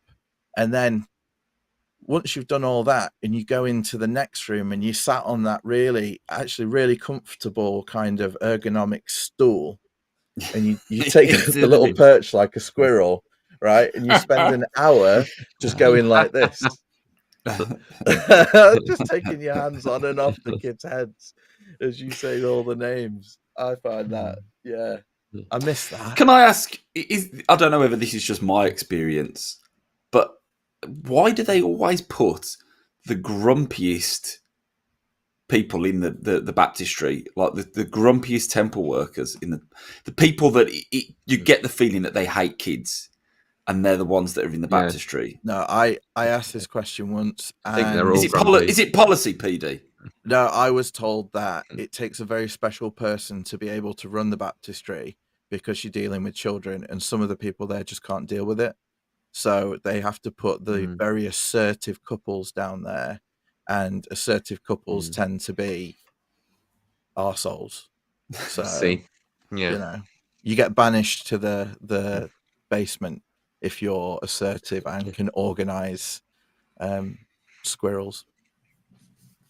So I'm staggeringly older than all of you. I don't think I ever did baptisms as a youth. Really? And I'm pretty because honestly, I'm trying to rack my memory. I'm pretty sure it was like even after my mission before I ever did baptisms, or during my mission at the Provo Temple at the MTC or something. I just didn't. I have no recollection of doing any. It wasn't the normal thing. So I think I might just be on the cusp of one of these generational shifts. You know, what we're talking about here is changes over time. So I don't. It definitely was not a normal thing for all the youth to go and do baptisms when I was a kid. You know, I grew up in the church and I've never did it as a teenager. Wow. And I'm not sure other people did either. I may be wrong, but it'd be interesting if there are some geriatric old farts like me out there could sort of throw some light on that. I Well, mean, it's all the rage now. This is another of the changes. They're trying to make, temple work a way to somehow lock the young people in, getting them doing family history. We had that big push here for getting the youth involved in transcribing the 18 whatever census many years ago as a yeah. way to kind of Well, connect. The tail wags the dog a lot in the What- church. They what- work out that people who stay get into family history. So obviously the logic always at church office building is, right, we're losing all our teenagers. Let's get them into family history then. That will Yeah. guarantee them being excited to be Mormons. And you That's going to just pull think, them off of their really? devices, isn't it? no, Yeah. we Get them in the temple. But that's Uh, their logic. Yeah. in the ward where I am, there's a canal, the Leeds Liverpool Canal, that runs through the town I'm in, and it runs just in front of the Preston Temple. So the run is 70 miles, and it was about the time that mobile game came out called Temple Run, and the local young men's leader came up with the idea that we do a temple run, and we run to the temple. And what they did is 1 mile relays, and we had like 4 cars all full of young men, and we did a relay through this 70 miles. So someone ran every mile, but it was different people. So every 10 miles you might run a mile. I drove, obviously. But we got to the temple, and bear in mind we'd got less active young men, and we've got young men there who weren't even members. But what they'd done leading up to it is they'd said, right, everyone do your family history. And they got this little rod made that looks like a relay baton, and they took the names that they'd done and they put it in the baton, and they ran that baton all the way to the temple for those names to have their work done, right? I love that. We got to the temple. That's so we were cute. all in like our sports gear and a bit sweaty, 70 miles. And we were running up the drive. The temple president knew we were coming, and the Jobsworth security guard stood in the way and turned us around and started shouting at us that we weren't dressed appropriately for the temple grounds. And our stake president was so with us, typical. and he took the guy to the side That's and he so said, typical. he's not a member. Mm. He's not a member. He's not been to church for 10 years. And they want to take these names to the temple door. And the temple president had to come out of the temple and send the security guard away for them to do like the last 100 meters to the door of the temple. Because the idea was that they would hand the baton to the temple president. So he was waiting at the temple because they'd called and said, we're coming now. And the security guard totally got in the way. It was, yeah. My But gosh. speaking of random things in the temple, paying for clothes in the temple, that kind of is a bit weird. One of my dear friends who's no longer with us, one of those people who would have been still serving in the temple to this second, used to call it rent a tent. And I just thought that was the best. Yeah. So I think Laura Heath called it that as well. Yeah, rent a tent is my favorite. I will never call it anything else. Yeah. And at least when I went to the London temple as a youth, there was a room off the side of the baptistry, and there was board games in there that you could play. And I'm like, playing board games in the temple, how sacrilegious are we in it? So that was always fun. But someone asked a question just a moment ago, and it was, I want the question. Jay Cook says, I've added a lot of names to Family Search. Do you think someone ever baptized them? Jay Cook, I would say they have. Oh, yeah. So the insider scoop on that. Yeah, they most definitely will be baptized. and probably more than once. Yeah. Although it's supposed to be purged from the system, the rumor mill is suggesting that the temple, which is running out of names, and people are running out of names, that, to be honest, temple work is pretty much everybody in the lot who's died since, you know, we have records. I mean, the work is pretty much getting all caught up. Yeah, I'm sure there was a That's Mormon awful, Stories doesn't it? episode There with is. the guy who used to work for the church, and he said Yep. if you're on a census, especially an English census, then your work has pretty much been done several times over because If they there just is a keep doing it. record, Wow. it is done. And so, yeah, that's why, you know, people are sort of continuing to look at family members, sort of, you know, the more recently dead ones. And yeah, so you may find that if there's a name that goes into the system, it could be coming out. It could be coming out several times for several people, because we cannot have people going to the temple and there are no ancestors for them. You know, there is no work for them to do. Partly why the big push for ancestry.com. The other thing that I think is really interesting, that talking about the family history sides of things, I think when we have a group of Mormons, you know, who are demographically, you know, where you're, I hate the term pioneer stock, please, you all, can you not ever say that again? It is vile.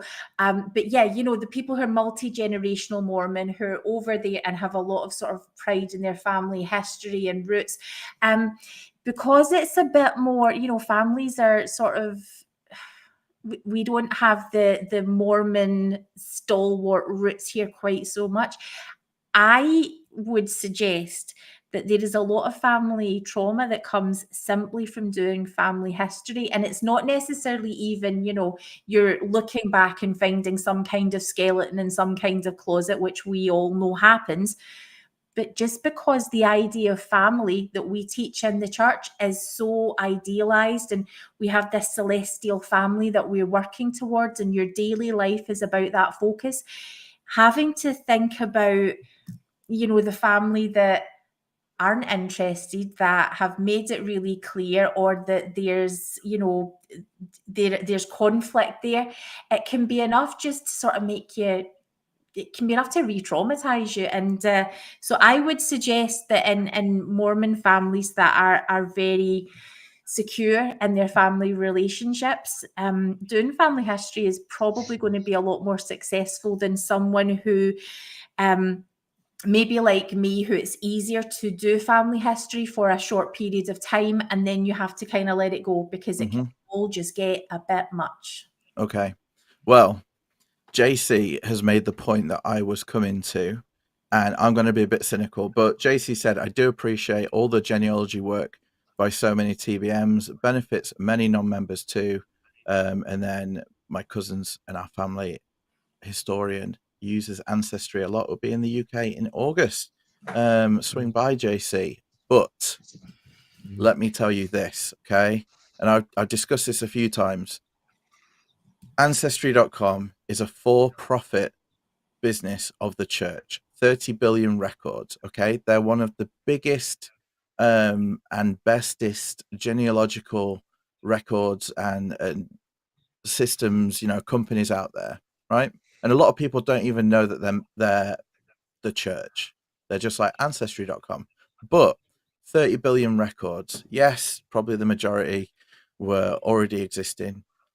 But how many times have you done indexing where you have sat for free and you have looked at scratchy writing and records, and you have tried to transcribe that into a digital format, and you have done it over and over and over again? And they even have, you know, there was a time when they had targets for wards to do so many records and different things.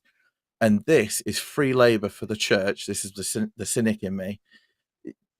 JC said thank you to the TBMs for doing it, but they've done it for free, and then the church is charging it out. You know, I could understand if the church said, you know, everyone come along here, yeah, start my free trial for 14 days and then pay a subscription. I could understand if the church said, as the Mormon Church, we believe in genealogy so much that we're going to put this amazing resource out there for everyone to do this, and everyone can get involved, and we can crowdsource all the labor and do it. But imagine how much it costs their competitors to transcribe all that information when they actually have to pay someone to do it. It is actually something that the church, I think, or I found, has been transparent about that, calling it a kind of ecosystem. So I think whenever, now I just don't have the emotional energy for all the roots tech stuff, which is, if you're into it, great. But I do really love doing family history. I did serve as a consultant for a really long time. I use lots of different resources, including Ancestry. I want to shout out to my my friend who is an inactive member. I love you. You're amazing. You are staying in the church specifically because you don't want to lose free access to all of the family history sites. Respect to you, girl. I love that. But yeah, they're quite clear about the fact that the indexers fund all of this so that it's able to work as a kind of ecosystem, and that interests me. But yeah. But it's an unfair monopoly, if you ask me. But hey, it is what it is. They make a lot of money from it, I'm sure, and it's Jesus' money anyway. Okay, guys, we have beaten that to death for the evening, but we're not finished. We do have one more topic to talk about. But before we do, please, 300 likes. What are we at right now? And I don't expect to get these in the live stream, but we're at 43 over the next week. I'm sure we'll get to 300. If you're watching this after the fact, then hit the like button and we'll show the YouTube algorithm what for. Also, I've noticed in the chat there are several people that have made a donation to PD Show fundraiser, and I just want to say I've sent you each obviously individual messages of gratitude, but I just want to recognize that I see you in the chat. I've seen you on the shows. Thank you so much. That will help pay my website bills. I got one this week that I wasn't expecting, so it will help with all of that. On to another issue of the dead. Okay, I've put this together just today because Jane's limbering up. It's really not that good. But the night before last, I spent 12 hours in one of the UK's most haunted properties. It's an 800, or there's been a building on the site for 800 years, and part of the building is still the original building from like the 1200s. But the main building is now from the 1600s. So there's hundreds of years of death and debauchery as a brothel and all sorts of things. John West, you're fantastic. Thank you, sir.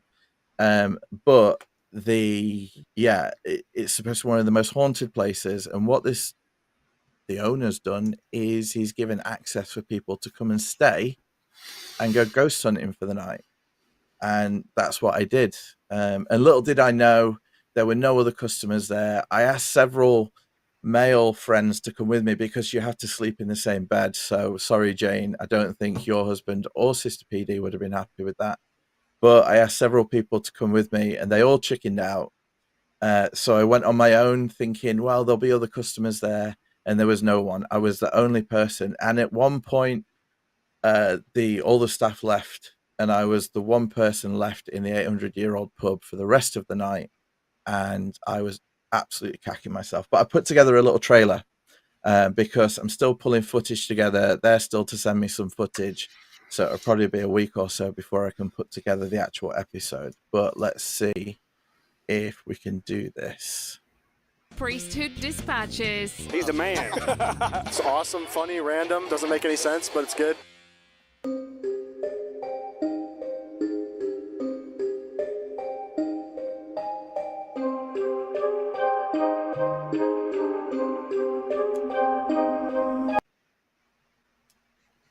Oh, Ah! the ghost of it again. I told you it is the damn ghost from that.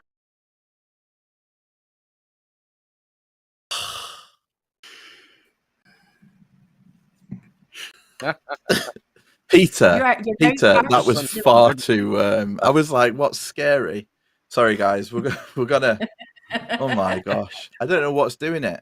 It is the ghosts. It is. Totally ghosted. Right. We're not going to go back to the beginning. We'll just go back a little bit. That's totally like throwing the whole coolness of this out. Peter, if it happens again, please do not scream.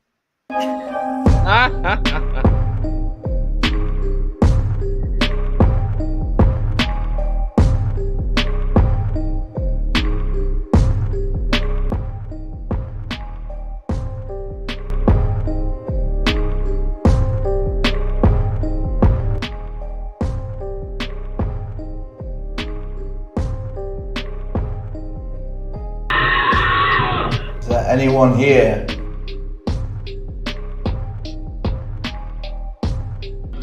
That is the strangest thing we have ever seen at my haunted hotel, isn't it?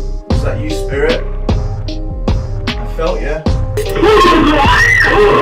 I'm actually genuinely scared now.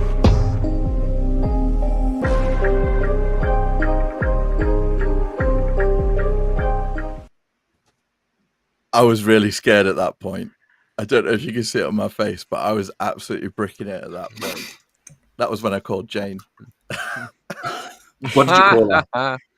It was like 3:30 a.m.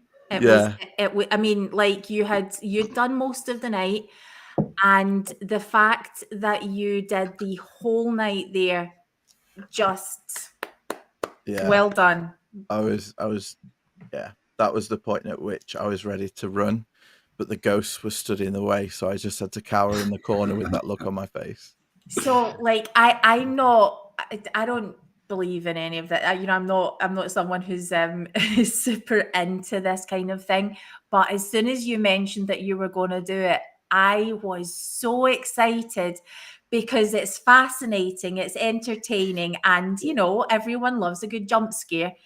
I did not anticipate just how freaky, and the fact that stuff went down.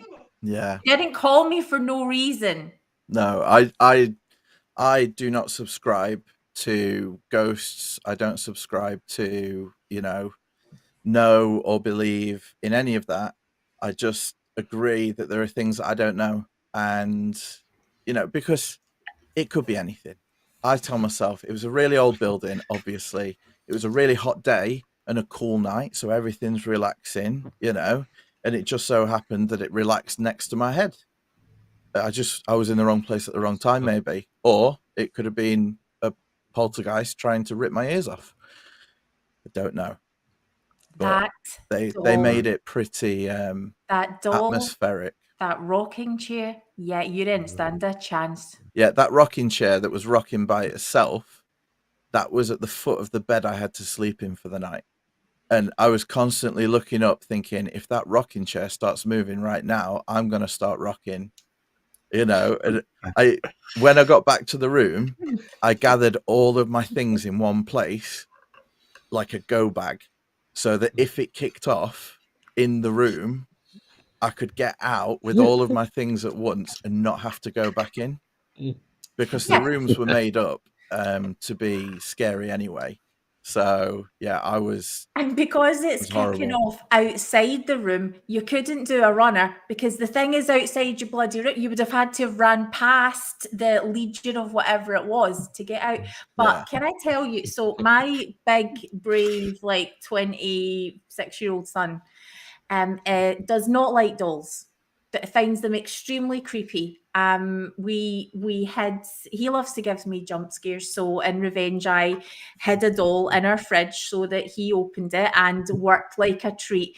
So if anyone knows where I can get my hands on one of those things, can you please let me know, because that's going to be the Christmas present. Yeah, well, that was a freaky ass doll. Yeah. Well, these guys said that they bought dolls from haunted collectors and that they were specifically haunted. And there's videos of all sorts of dolls flying across rooms and different things. None of that happened for me, which is, as well, I think if it's fake, surely it would have all happened. You know what I mean? I'd have got maximum exposure to like things flying and everything. But I don't know, Julian is very skeptical. Yeah. So you said it could have been anything, and it could have been anything except for a ghost because they don't exist. You know. You can't prove that. It is one of the UK's most haunted houses. No, it's not. It's not haunted because there's no such thing as ghosts. He's fun, isn't he? He must be great at Halloween. Are you going to bring Christmas next? Right. Honestly. And on that note, thanks Could Ignore have him, been everyone. anything. Thanks everyone Except for coming ghosts. tonight. You don't need to look under your beds because monsters aren't real, ghosts aren't real, and because you can't baptize them in the temple, and we know that. So thank you for being here. Thank you And for a fact listening. check: the church doesn't. Sorry, someone said in the comments that just a factoid: the church doesn't own Ancestry.com, but it was a lot of members were influential in its early years. It's owned by the Blackstone Group, but they collaborate heavily with the church's databases. So just a little fact check. So I'm doing a Nemo Okay, well, in it's still the church for me. tribute to him. I guarantee somewhere along the line they're not giving it away for free. Yeah, and the church gets free membership, obviously. Yeah, Exactly. So members do. call it what you want, Peter. Call it what you want. Okay. So I'll try and end again. Thank you everyone for being here. Remember, like the video, subscribe to the channel. Go and check out 21st Century Saints. Go and check out Mormon Civil War. Nemo's not here, so he doesn't get it. But Julian Heath will one day grace us with his very own YouTube channel. And It's coming, and one of the so I'm going to do a Stranger Things episode as well, which kind of your whole ghost thing reminded me of that. Yep, so coming soon. Awesome, great. Well, thanks everyone. Yeah, we'll see you later. Bye.